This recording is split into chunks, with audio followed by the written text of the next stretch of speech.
You're listening to Empowered to Lead, the therapist practice. I'm Lisa Catello, therapist, business coach, and your go-to for all things leadership and sustainable practice growth. This is your space for real talk, smart strategies, and grounded support to help you lead with confidence, work with intention, and build a business that actually works for you. Let's dive in. Welcome back to the Empowered to Lead podcast. This podcast is specifically for people who have been building up their therapy practice and then started and grown a group practice.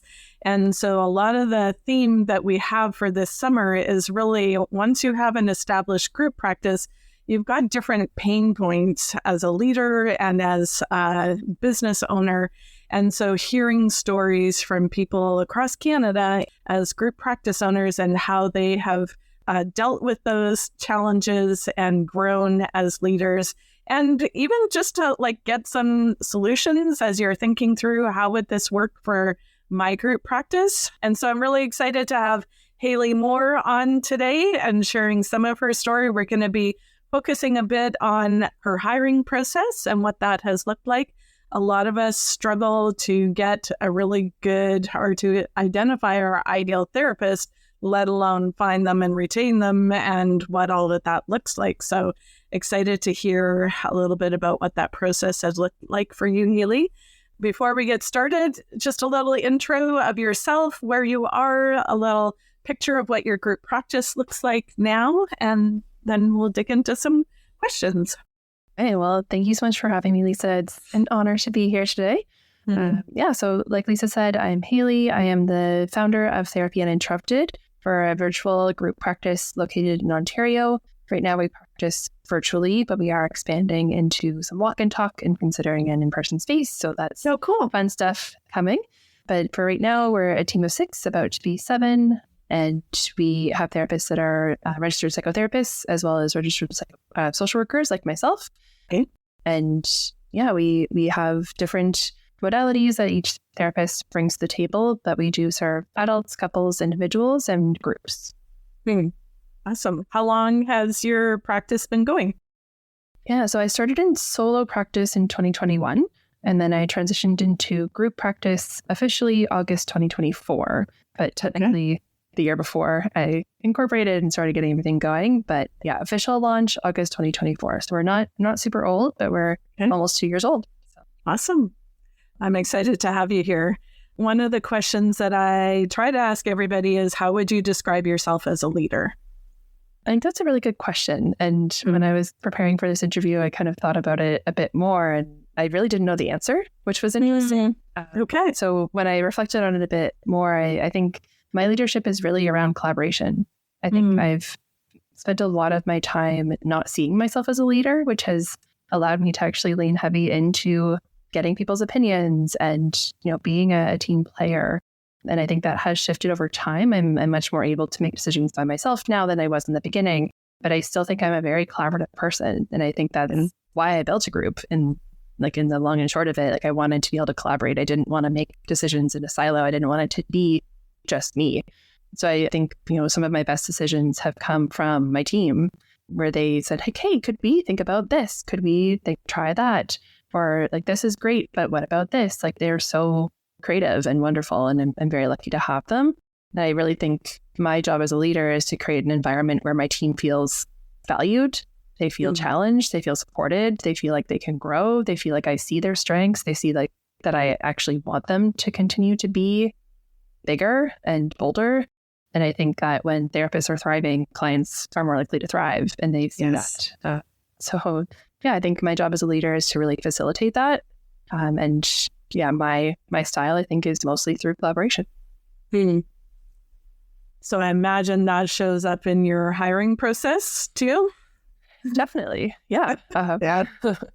Walk me through what your experience has been, because a lot of us start out in one way as a leader and one way in how we bring people on. And then that shifts and changes as we grow as leaders, and even identifying who do I want on my team and what does that look like?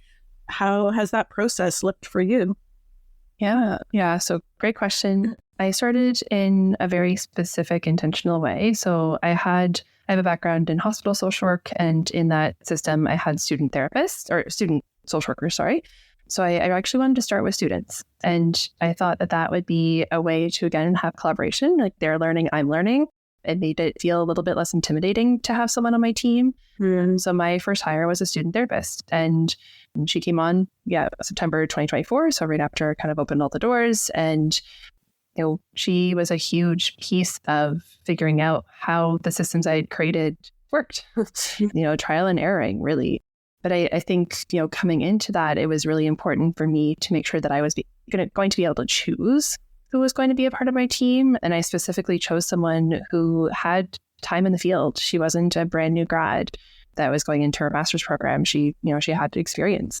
But really what I was looking for is maturity, being able to be a self-starter, right? Like, this is a virtual practice. I'm not going to be holding hands. I'm not going to be troubleshooting every minute of every day. Like, I needed someone who was going to be able to take care of themselves and who I could trust.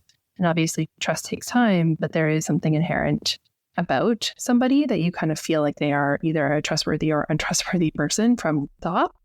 What I didn't know then that I've now been able to pinpoint is that through that first hire and then bringing my team together, which started a few months later. So my first hire as an independent contractor was December of 2024.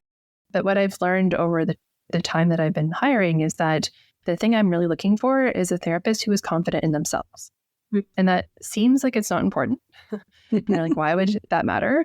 But I really think that is at the crux of everything else. Like, it all kind of comes together. Like, even if we think about dating, if you boil it down, the thing we're actually looking for is confidence. We want someone who knows that they want us because they know themselves and they know what they need and they know what they want. And they've done that experimentation. They've been real with themselves to know that, we're it, right? And that confidence translates into the job they do and the way they hold themselves and the way we can rely on them and trust them.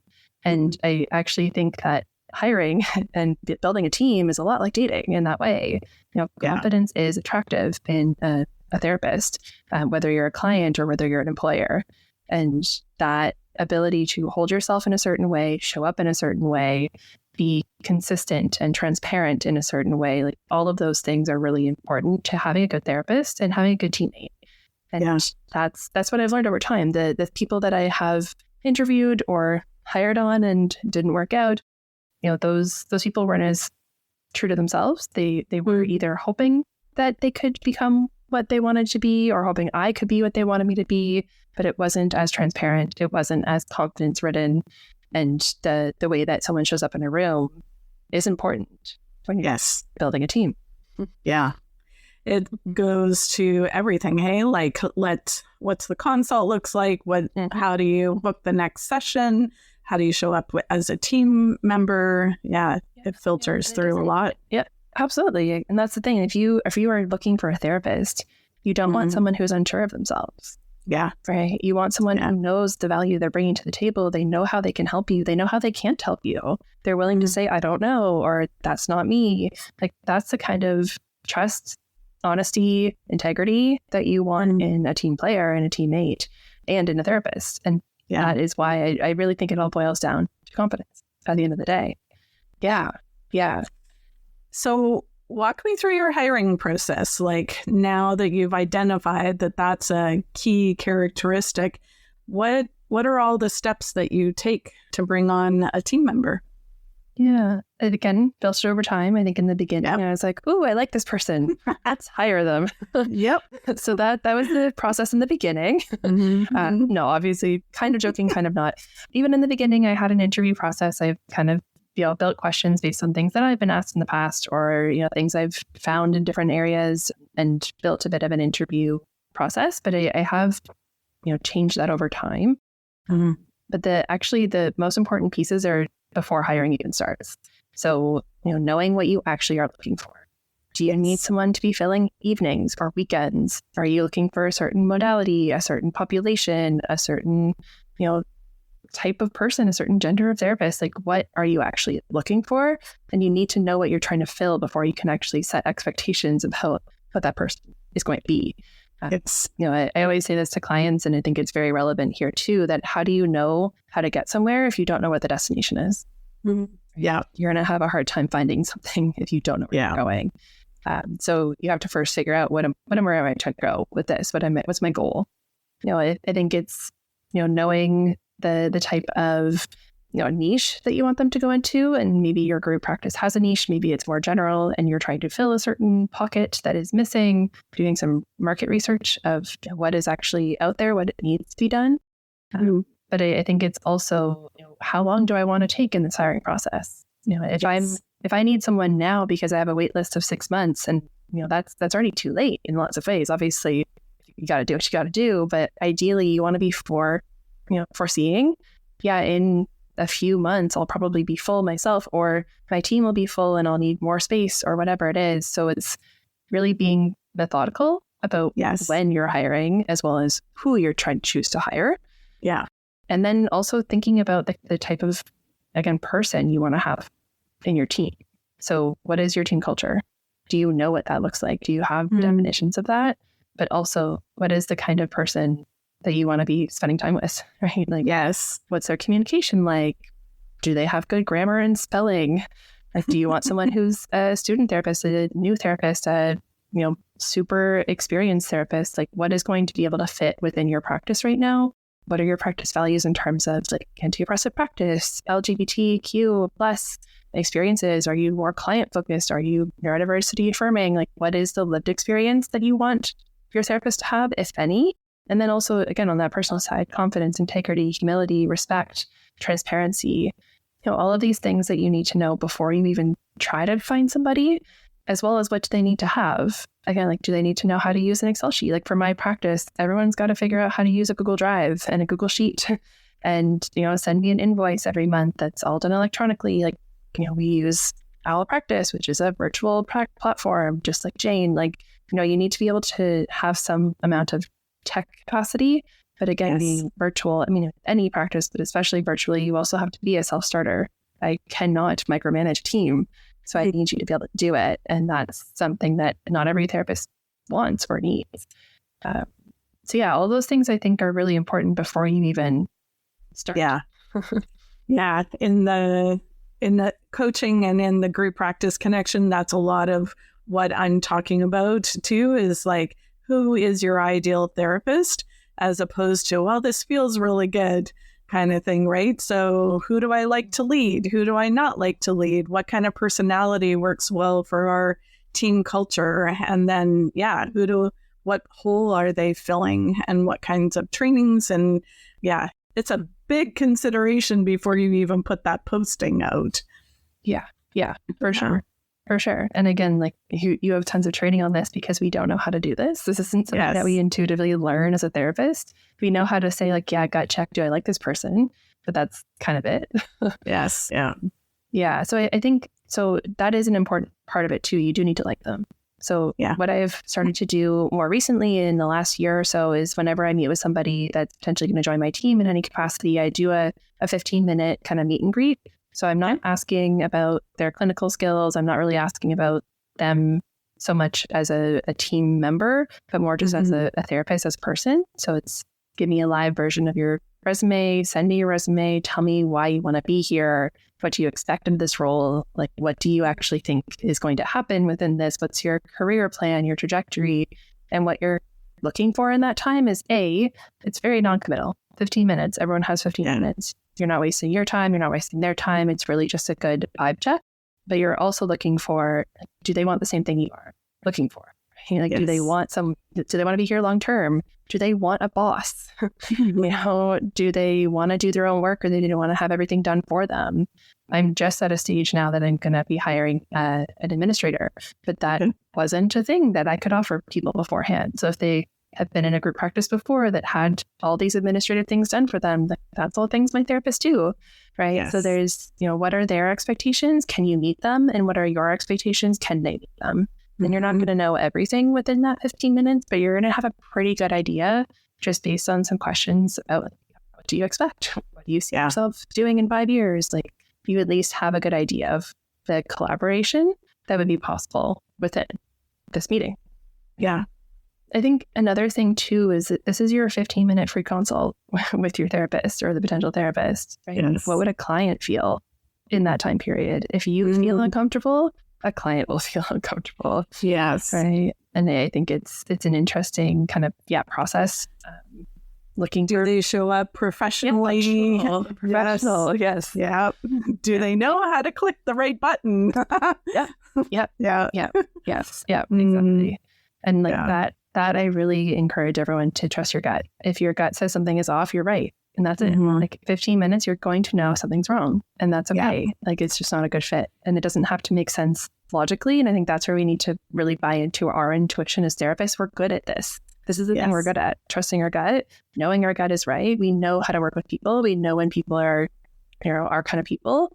If it's not there, like you can't train empathy or warmth or self-knowledge, confidence. Like you can't train those things. You can train modality, you can train in systems, you can train in operations. Like you can't train the kind of person they are. Yes. Yeah. And that's just the truth. Okay. So that's kind of stage one. Okay. So you do the screening. And then you decide, they can come for an interview. Yeah. Okay. Yeah. And that's also a 2-part process. Okay. So the first interview, I usually bring in one of my other supervisors on my team to sit in with me, so that it's not just my opinion. I think that's also an important thing. Yes. To have team members. They have to also be a good fit to some degree. And it's just good to have a second opinion. Yeah. I was talking with an employment lawyer, and he actually said, like, it's wise to have somebody else in the room, even just like you sometimes have rose-colored glasses on, and to have somebody else's input. Also talked about like having a rating scale for each question, which I've really appreciated, because in the moment you're responding to how they're answering, but then as you leave, you might not remember it entirely. So to have another voice, to have another checkpoint, super important. Yeah. I think the rating is a great idea. That's why I do ask every person the same questions. Yes. So that I can come back to it and be like, okay, this was a good answer. This was a great answer.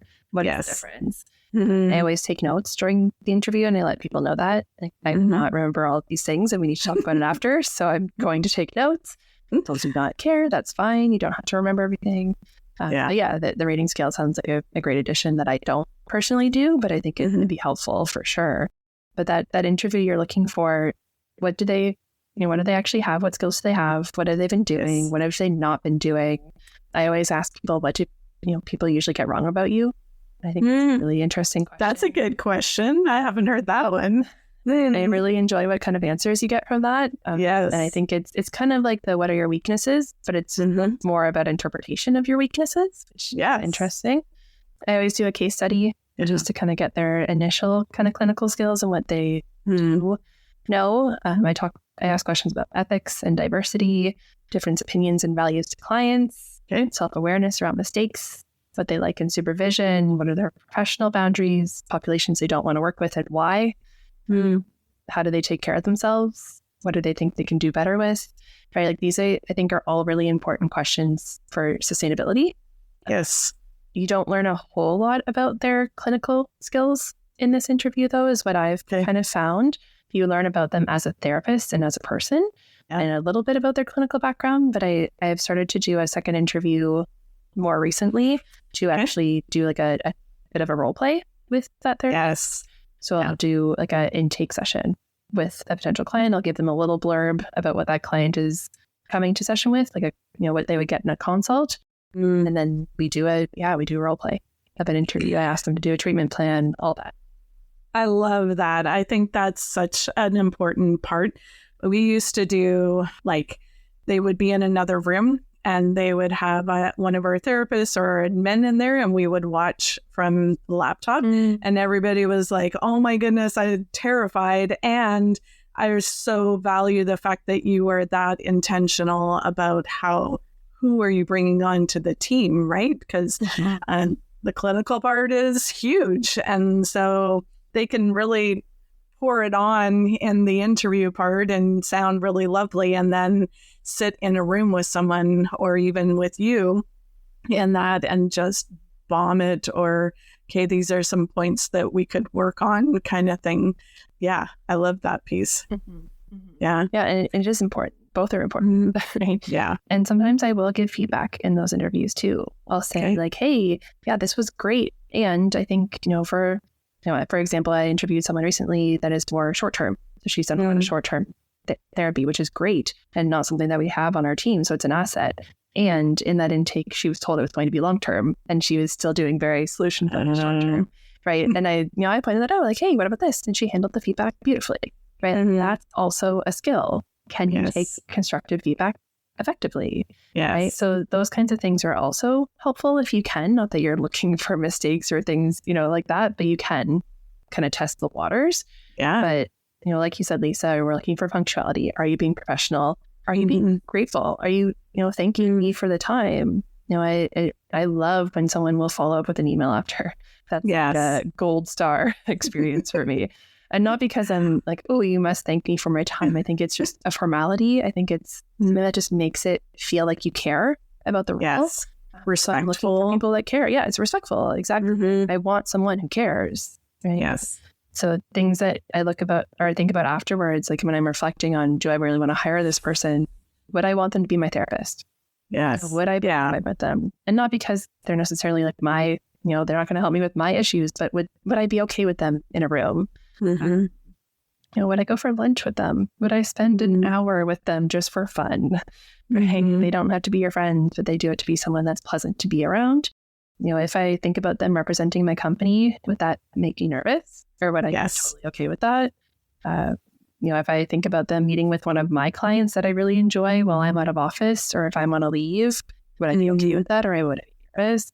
If they're in the break room with your team, how do they fit in? Yeah. Do you want them to accept the offer that you are going to give them? Right? Like, the best hire isn't always the best therapist. It's not necessarily the one with the most experience. It's the one who's a good therapist, a good fit, and really wants to be there. Yeah. And that consideration too of like the ideal client that is coming to our group practice and the personality around that. And now how are you going to fit? And sometimes we're like, oh, well, I really love them, a little different personality or a little different ideal client. Does that actually fit with where our practice is going? Because if I'm bringing in 50 new clients and you're not a good fit, you might be lovely, but that's not. Yeah. So testing out personality and even the fit in there with you as a leader and with your team and clients, eh? And that's why it's really important to know what you're looking for first. Yes. Yeah. Like if you know those gap you're trying to fill, then it's going to be much easier to make sure that therapist would actually fill that gap that you're trying to fill. Yeah. Not like, oh, I like them. They're a good therapist. So let's bring them on. But it doesn't meet any of the parameters I've already decided I need. Well, yeah, that's a bad leadership decision. Yes. And that's, when you have to put that leadership hat on and know that you're making a decision for the longevity of your practice, and bringing on the wrong therapist is a bad move, period. Yeah. Even if they're nice people. Yeah. So they make it through the interview. Then what's the next step? So the next step after that, so I would send them an offer of, I think I call it an independent contractor engagement offer. Okay. Because I'm very careful around employment language, as I'm not offering employment. I'm offering an independent contractor. But yeah, I'll send them an offer letter, which kind of just outlines like, hey, this would be your split. This would be when I'd want you to start. You would need certain things to be able to come join the teams, like the mandatory things, like you need to be a registered professional within the CRPO or the College of Social Workers. You need to hold professional liability insurance. You need to be in good standing. So those things are within the offer letter. And then that I kind of just explained that you'll also have to agree to the agreement, the contractor agreement that would be sent. But this is not the agreement. This is just an offer that if you choose to move forward, we would then go from there. It says a few different things as well, just around legalities. That's generally what the letter says.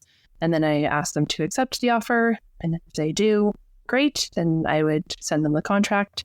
They would have some time to review it, of course, ask me any questions. I always offer to meet with them if they want to go over the main parameters of the offer, or of the contract, sorry. Of course, the offer as well. If they had questions, but that hasn't usually happened. Yeah. And then, if they accept the contract, great. Then we hire them. They're onboarded. Yeah. I actually really like it when somebody comes back and has questions about the contract because they actually read it and not just like, okay, let's sign it and get started. And I don't know what I'm agreeing to. Yeah. And to be honest, when I've had more negative experiences with hiring, that is usually what had happened. Yes. Even though I said some things in the interviews or they had all of it in the contract, there was some surprise somehow about something that I was expecting of them. And it does reflect on, oh, okay, so you didn't read that. You didn't actually, you weren't listening and or you didn't read it or you just heard what you wanted to hear. Like there's a discrepancy there. So I do think I totally agree, Lisa. Like having questions is helpful. Ask questions. It doesn't make me think that you're questioning me or my authority or my practice. It makes me think that you care, that you want to be thorough, that you want to make sure this works for you to not have to let me down later if it doesn't work. Right? Like I'd rather all the questions for sure. Yes. Yeah. I am a huge proponent for hire slow, fire fast. And your process really fits with that of like, even in the consideration of who you want to hire before you even start and when do we need them to start? And so that's often a question. I would say once you or the therapist on your team or a specific niche are 80% full, that's when you start looking and starting this process because you're going to take your time and make sure that this is a good fit. It's not like, okay, now we need someone today kind of thing. And so screw yourself over by bringing on the wrong person. So they've gone through all of that process. They sign it. Do you have an onboarding process as well? Yeah. Yeah, definitely. So that's what I took that first year before, like between incorporation and hiring on my first student. Like that is what I built. Yeah. Obviously refined it over time, but yeah, they do an onboarding, again, all virtual. I usually do try to meet them in person for like an orientation day per se. I like to get by, they get to know each other a little bit better and just have access to me for all the questions they may have. That may shift to our administrator at some point in time, but but yeah, it's onboarding. So they get an Excel sheet that's all shared with me so I can see their progress. I can see what they're working on. Again, they can send in any questions. They go through policies and procedures that I've built. They, create profiles for things like Psychology Today and different platforms that we're using. They onboard with our EHR system. They review different things that I might expect of them, like the invoice monthly and different things like that. They get to know our system. So explore the Google Drive, explore our clinical training documents, explore our resources, what is actually available to you. And then I make sure that, everything's kind of up to date. So we get headshots done because I do like consistency and having the same background. So I always, the corporation will pay for headshots for the therapists. And so we usually take about a month to do all the onboarding before they actually start doing clinical work. So, they have a certain time period to kind of complete all these things. My Excel sheet has a due date on it. And in that time period, I'm advertising for them. I'm, putting it out on social media and our newsletter, all that stuff. And the goal is to build a little bit of a wait list for them to have everything in place and have all the training under their belt, be good to go by that start date, which is usually a month after their initial contract starts. Yeah. So that's kind of how I've organized it now. Again, first time my student came on, it was doing everything after the fact, and she didn't have a client for, I think, a month and a half after starting. And that's obviously not ideal. So I learned from there of, if it took a month and a half, this is a good information. Let's start a month and a half early. Yeah, they create their own bios. I kind of give them a template of what I need from them in terms of creation of biographies for our website and things like that. But I do think it's important for them to have their own touch, their own words. And I think it's a collaborative process. Again, everything is collaborative, but I think over time, I've definitely made it pretty organized, that it's straightforward. They know what they need to do. They know what's expected of them. They know when it's due by. I've kind of created a cadence so there is enough time within that month to do everything they need to do. And then, they let me know if there is changes or hiccups or things that they don't understand or more time needed or whatever the case may be. I love it. I love what you have come up with. And I think there's a mixture of people who are listening. There's people who are intentional and they're like, tracking with Haley, I've got all these systems. And then you've got other people who would call themselves an accidental group practice owner. And so now I need to create the systems. And so thank you for sharing your process with this. And for the people who are listening, I hope you hear some pieces in there that can fit for being intentional about who you bring on. I think it's so important for for clients, for the therapist, and for us as group practice owners to have a sustainable business, and taking that slow and being intentional and having the processes laid out. Everybody knows what to expect from the process then too. Hey, there's clarity, and that sets the tone for what's it going to be like to work at this group practice too. Mm-hmm.